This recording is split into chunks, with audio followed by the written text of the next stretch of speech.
লোকের কি বলতো, ও আমার লোকেরা শোনো, وقال الذين كفروا لا تسمعوا, আমার দলের লোকেরা শোনো, আমার দলের নেতারা শোনো, তোমরা কোরআন শুনবা না।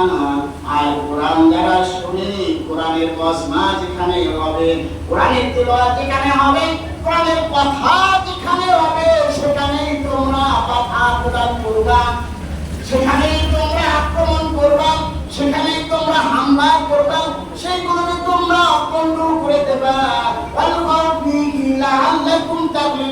তাহলে তোমরা সফল কাম হবে। আল্লাহ যদি তারা কোরআন এই জমিনে কায়েম করে ফেলে, যদি কোরআনের রাজ এই সমাজে কায়েম হয়ে যায়, তাহলে আমরা সফল হতে পারবো না। ঠিক আছে কি বলে? যদি এই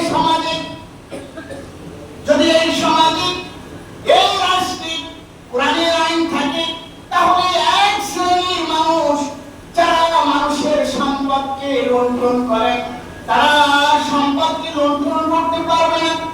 আর এক শ্রেণীর মানুষের ঘরের খাটের নিচেও চাউলের বস্তা পাওয়া যাবে না, আর কারো খাটের নিচের তেলের বোতলও পাওয়া যাবে যাবে। এগুলো আছে না নাই সমাজে? জোরে পায় না, আছে না নাই? বুঝি নাই। হ্যাঁ, তারা জানেন যদি কোরআনের সমাজ কায়েম হয়ে যায়, যদি সন্তানের রাজ কায়েম হয়ে যায়, তাহলে মানুষের তার ফাঁকি দিয়ে খাওয়া যাবে না।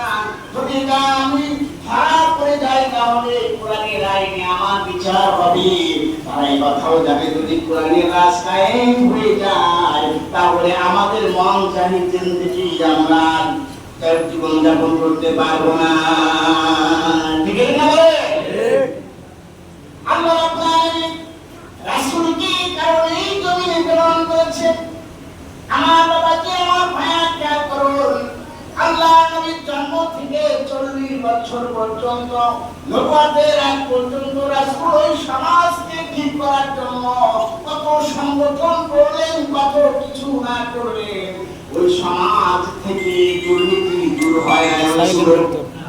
কথাটা হয়েছিল? সমাজ থেকে দুর্নীতি দূর হয় নাই, মানুষ ঠকানো দূর হয়েছিল? হয় নাই। মানুষের পরেরটা খাওয়া দূর হয়েছিল? হয় নাই। 40 বছর মানে চেষ্টা করেছেন, কিন্তু পারেন নাই। কোরআন নাযিলের পরে মাত্র 23 বছরে আল্লাহর নবী সেই সমাজকে চেঞ্জ করে দিলেন এবং রাসূল ঘোষণা করলেন, আমার এই যুগ হচ্ছে স্বর্ণের যুগ। সুবহানাল্লাহ। আমার এই যুগ হচ্ছে স্বর্ণের যুগ। এই সমাজে আর কোনো অভুক্ত লোক পাওয়া যাবে না, এই সমাজে আর কোনো চোর পাওয়া যাবে না, এই সমাজে আর কোনো ডাকাত পাওয়া যাবে না, এই সমাজে আর কোনো সন্ত্রাস পাওয়া যাবে না। এই সমাজটাই হচ্ছে আমার সামনের যুগ। এই সমাজটাই হচ্ছে সবচেয়ে উৎকৃষ্ট একটি সমাজ। রাসূলের যুগে, রাসূলের সময় সাহাবায়ে কেরাম যাকাত দেওয়ার জন্য টাকাগুলো বস্তায় বস্তায় করে নিয়ে রাস্তা হইতে গলিতে ঘুরতো। একবার এক লোক, তার জাকাত খরচ হয়ে গেছে, জাকাতের টাকাগুলো নিয়ে বস্তায় করে নিয়ে সারাদিন ঘুরেছে। কোন একজন অভাবী লোক পায় না যে তাকে টাকা দিবে।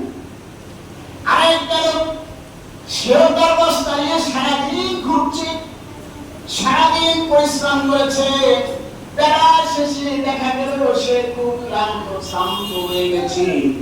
এখন তার সমস্ত পোশাক আদিতে ধুলায় পরিপূর্ণ হয়ে গেছে, তার মুখগুলো মলিন হয়ে গেছে।